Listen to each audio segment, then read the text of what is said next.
बिस्मिल्लाहिर्रहमानिर्रहीम। दोस्तों, बहनों, भाइयों, आज हम बयान कर रहे हैं सही बुखारी की हदीस नंबर 188 से लेकर 90 तक। तो दोस्तों, हदीस नंबर 188 में अबू मूसा रजी अल्लाह ताला अन्हु कहते हैं कि रसूल पाक सल्लल्लाहु अलैहि वसल्लम ने एक टब्बल मंगवाया जिसमें पानी था। फिर इसने अपने दोनों हाथ और चेहरा धोया। फिर इसमें एक नहार पानी डाला और हम दोनों अबू मूसा और बिलाल रजी अल्लाह ताला अन्हु से फरमाया, इसमें से पानी पियो, इसका कुछ पानी अपने चेहरे और सीनों पर बहा दो।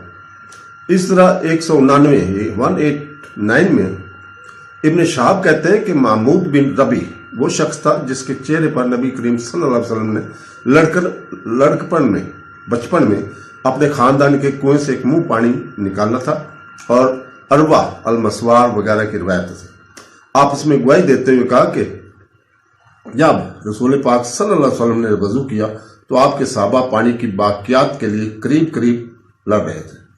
हदीस नंबर 190 साहिब बिन यजीद रजी अल्लाह ताला अन्हु कहते हैं कि मेरी खाला मुझे नबी करीम सल्लल्लाहु अलैहि वसल्लम के पास ले गई और अर्ज किया, या रसूलल्लाह, मेरी बहन के इस बेटे को टांगों में बीमारी है। तो इसने मेरे सर पर हाथ फेरा और मेरे लिए अल्लाह से बरकत की दुआ की। फिर आपने वजू किया और मैंने बचा हुआ पानी पिया।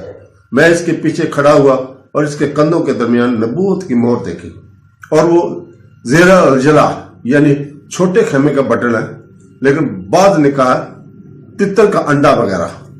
तो दोस्तों, अल्लाह ताला हमें कुरान, सही बुखारी, हदीस पढ़ने और सुनने की तौफीक अता फरमाए। आमीन सुम्मा आमीन। अल्लाह हाफ़िज़।